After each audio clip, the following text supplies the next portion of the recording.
નમસ્કાર ખેડૂત મિત્રો, આજે 10 જુલાઈ 2026 શુક્રવાર અને ખેડૂત સેવા ચેનલમાં આપ સૌનું હાર્દિક સ્વાગત છે.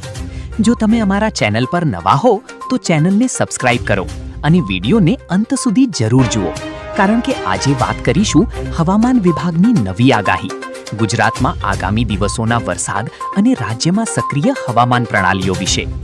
હવે વાત કરીએ આજના સૌથી મોટા હવામાન અપડેટની.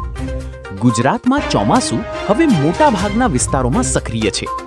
જુલાઈ મહિનાના પ્રથમ સપ્તાહમાં રાજ્યના અનેક જિલ્લાઓમાં સારો વરસાદ નોંધાયો હતો, પરંતુ હજુ પણ કેટલાક વિસ્તારોમાં સામાન્ય કરતાં ઓછો વરસાદ નોંધાતા ખેડૂતોની નજર આગામી આગાહી પર ટકેલી છે. હવામાન વિભાગના અમદાવાદ કેન્દ્રના ડાયરેક્ટર એ.કે. દાસના જણાવ્યા અનુસાર આગામી 15 જુલાઈ સુધી રાજ્યમાં વ્યાપક ભારે વરસાદની કોઈ ખાસ શક્યતા દેખાતી નથી. જો કે તેનો અર્થ એવો નથી કે વરસાદ સંપૂર્ણ બંધ થઈ જશે.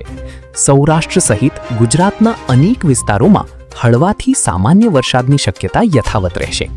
એ.કે. દાસે વધુમાં જણાવ્યું છે કે હાલ સુધી રાજ્યમાં સામાન્ય કરતાં અંદાજે 9% વરસાદની ઘટ નોંધાઈ છે. જો કે 11 જુલાઈ સુધી રાજ્યના અનેક જિલ્લાઓમાં વરસાદી ગતિવિધિઓ ચાલુ રહેવાની શક્યતા છે. ત્યારબાદ 15 જુલાઈ સુધી કેટલાક વિસ્તારોમાં છૂટાછવાયા હળવાથી સામાન્ય વરસાદની આગાહી કરવામાં આવી છે. હવામાન વિભાગના જણાવ્યા મુજબ હાલમાં રાજ્યના હવામાન પર અનેક મહત્વની પ્રણાલીઓ અસર કરી રહી છે. ઉત્તર પશ્ચિમ મધ્યપ્રદેશ પર વેલ માર્ક્ડ લો પ્રેશર વિસ્તાર સક્રિય છે. ઉત્તર પશ્ચિમ રાજસ્થાનથી ઉત્તર પૂર્વ બાંગ્લાદેશ સુધી સિઝનલ ટ્રફ સક્રિય છે. દક્ષિણ ગુજરાતથી મધ્ય કેરળ સુધી ઓફશોર ટ્રફ યથાવત છે. ઉપરાંત ઉત્તર પૂર્વ અરબી સમુદ્રથી સિક્કિમ સુધી ઉપરના સ્તરે ટ્રફ સક્રિય છે અને અરબી સમુદ્ર તરફથી ભેજયુક્ત દક્ષિણ પશ્ચિમ પવનો સતત રાજ્ય તરફ આવી રહ્યા છે. આ તમામ પરિબળોના સંયુક્ત પ્રભાવને કારણે આગામી દિવસોમાં રાજ્યમાં વરસાદી ગતિવિધિ ચાલુ રહેવાની સંભાવના છે. હવે વાત કરીએ ચોમાસાની સ્થિતિની. સામાન્ય રીતે નૈઋત્યનું ચોમાસું 8 જુલાઈ સુધીમાં સમગ્ર દેશને આવરી લેતું હોય છે, પરંતુ આ વર્ષે 9 જુલાઈ સુધી પણ ચોમાસું પશ્ચિમ રાજસ્થાનના કેટલાક વિસ્તારો સુધી સંપૂર્ણ રીતે પહોંચી શક્યું નથી. એટલે આ વર્ષે ચોમાસું થોડું ધીમે અને તબક્કાવાર આગળ વધી રહ્યું છે. તેમ છતાં ગુજરાતમાં જુલાઈના પ્રથમ સપ્તાહ દરમિયાન અનેક વિસ્તારોમાં સારો વરસાદ નોંધાતા ચોમાસાએ સારી શરૂઆત કરી છે. અમદાવાદ શહેરની વાત કરીએ તો આગામી દિવસોમાં વાદળછાયું વાતાવરણ રહેવાની શક્યતા છે. શહેરના કેટલાક વિસ્તારોમાં હળવાથી મધ્યમ વરસાદ પડી શકે છે.